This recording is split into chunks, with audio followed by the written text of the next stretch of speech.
Hello Mzansi, welcome to Mgosasa Mzansi. If today is your first time visiting this channel, please do the right thing and click the subscribe button, and also don't forget to smash the like button. Mazula kwata ganelini wabo ngemva kokuthi babone imishado webebhodi lababili lesikholela ukuthi lo munye wabo ungumZulu munye wabo ungumXhosa uma sibuke attire phela laba egqokile. So bebashada kena the past weekend bavunulile kahle babandle bakwata bagwaneleni wabo bantu kokuthi hayibo lo bhodi siyambona lo wemXhosa simiyekele kancane yena sidile nje nalo wemZulu. Lo wemZulu ugqokeleni imvunulo yasebukhosini.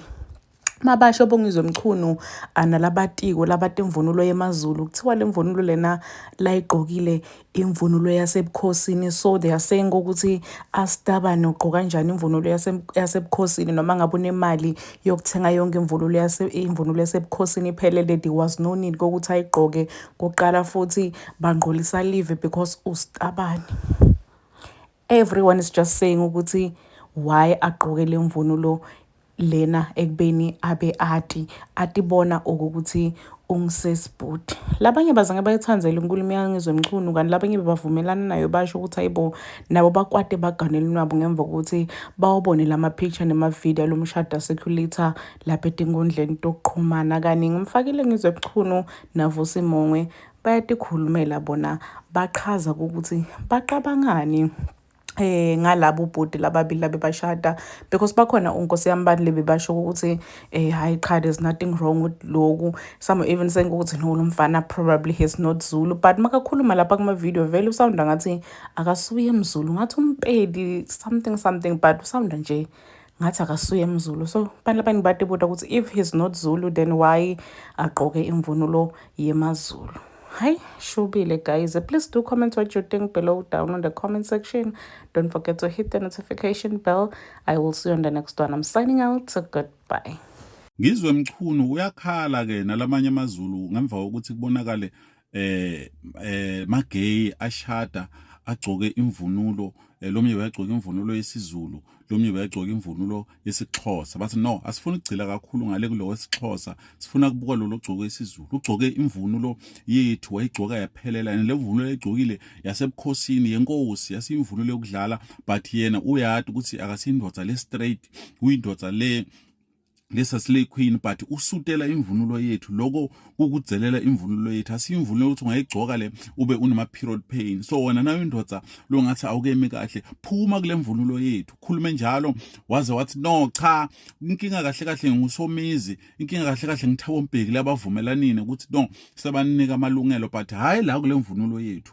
Phumani newenda lendiyeni le Somizi futhi wena wasishaya ngengujikhwebo perhaps wow asho ukuthi lesikhathi Somizi ahlangabeta Sweet Guluva bese Sweet Guluva beyangamfuni wakhuluma magama langasi right bona bamsupporta uthi Sweet Guluva nasekawini lesekabuya Somizi wafika wamhaka uthi since wena wagona lo mfana akasathi sweet kahle lamahambela akhe ngathi kubhorekile akatholakala ukuthi umephi caca ndoda Sweet Guluva kanukuphi ngathi solo wena ukhumbule le hug yaSomizi nawe ngathi awusi straight kahle ukuphi stokhona ukukhipha kule mvunulo yethu nangabe ungasi right. Hey wow, indodelala nendoda amanyala ukugcina ke lawo nisibangela ubuphezweni nisibangela inkinga zokugcina nalomgodoyo uSomizi yabo lo Somizi qoqa isizwe sakho uphume nasona eSouth Africa.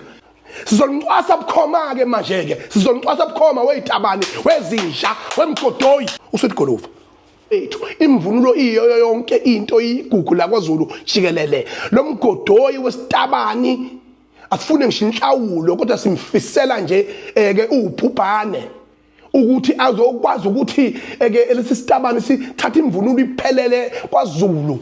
Inja nje lento deserve ukuboshwa, udeserve ukuboshwa ngoba phela sekwayizwe eliboshwayo noma kuthiwe ukuxoxa naye, ngoba awukwazi ukuthatha imvunulo yamakhosi, imvunulo yesilo noma kuthiwa namalini iphelele yonke injoba injalo, especially thina kwaZulu. Angazikele kwaXhosa nasemampondweni ngoba ngibone nomnye sitabani lesesini sifaka imvunulo yamampondo namaXhosa. Angazike mhlawumbe noma lo into abayijwayele nabo sebamukela. Cha thina la kwaZulu lutho ke ngeke sisemukele. boyilwela nabo maka ukuthi ke ukuthi ke bakubona ukuthi ku wrong kodwa lakithi 100% wrong akungingizwa akucatshangwa sesithule kwanela manje hambani nekulumeni wena nikhompozele yena imvunulo uma ngabe ngisho kuma fashion shows if une designer ethizo icreateile wayipatenta lo designer yakho ibelonga kuwena lo design unamalungelo ayo sinamalungelo emvunulo thina njengoZulu sinamalungelo okuvikela into eyisasa lethu neqiniso lethu yabona nanje ngoShembe njengoba uShembe ekhona nje ngeke ayivumele ukuthi kutholakale umNazaretha umuntu evunule wayesefaka umNazaretha bese enza noma yini avunule ngemvunulo kaShembe bese enza noma yini ewuhlobonga neucindezela phansi isikompilo lenkolo yakwaShembe ngeke amaNazaretha ayivumele leyo nto nathi ke siwuZulu sithi ngeke sivumeke leyo nto itabani kade zasiqala kade lemsuni ezinja itabani ekwazi ukuthi zithatha imvunulo yethu manje yabona manje besithule sibekezele yabona manje senikhwelana ngayo ke manje ke nithatha imqhele amayaka yako umqhele nezingwe neinsimba zakithi nameve bubesi niyokhwelana ngawo indodelana nanje indoda amanyala okugcina ke lawo nisibangela ububhezwe nisibangela inkinga zokugcina nalomgodo usomizi nalomgodo usomizi yabo lo somizi qoqa isizwe sakho phume naso la eSouth Africa phuma naso la eSouth Africa isizwe sakho asandingi la sizonqwasa bukhoma ke manje ke sizonqwasa bukhoma weyitabani wezinja wemgodoyi ngoba inini nesukela uZulu nisukela ibutho lakwaZulu futhi gana itabani phindelani kwela kini usomizi oqibutho lakho uhlangana leceleni futhi wena somizi ngwenyanya kabi ngoba wena sifika thina la sibanjwe inkunzi siZulu ngaze ngayisho mina ngathi mina umadoda sengamabhinqa sabanjwe inkunzi sisaphatha umfana wakhe omncane wasenquthu uSweet Goluva samsupporta esehlathini engazi ukuthi samsupporta ngayo yonke indlela sikhipha amangwefu waphuma umfana thema iphuma wahlangabezwa wena egedeni kanti ungamfuni uzomfundisa amanyala ubutabani kuma nje umfana usemfana ukuthi siyambuka nje sambona yena uthi insizwe kodwa sesiyamgabaza ngoba ugonwe uwe emsunu entsha somizi ugonwe uwe umgonile umgoneleni ingane yethu ngoba nina yonke into ephilayo la kwaZulu ephilayo nigijima niyaxavuna prenuthi bethu niyayitapela ezinye lapha nambe isineka lapha kodwa sinye sipofu la seligoli esigcwele la kuba TikTok ngeke sibuke nje ukuthi sitabani lesi sizeza sekade sakwaZulu sizibhale ngisho igaba laso ngoZulu lomgodoyi lo sikhathele nina yonke into esizakhela yona iphile thina la njengamabhinqa njengoZulu niyayithatha nina ngoba nakho niyabona ukuthi somkhumbi wempi ongaphazamiseki niyayithatha yonke lento nina niyenze yini ngiyanitshela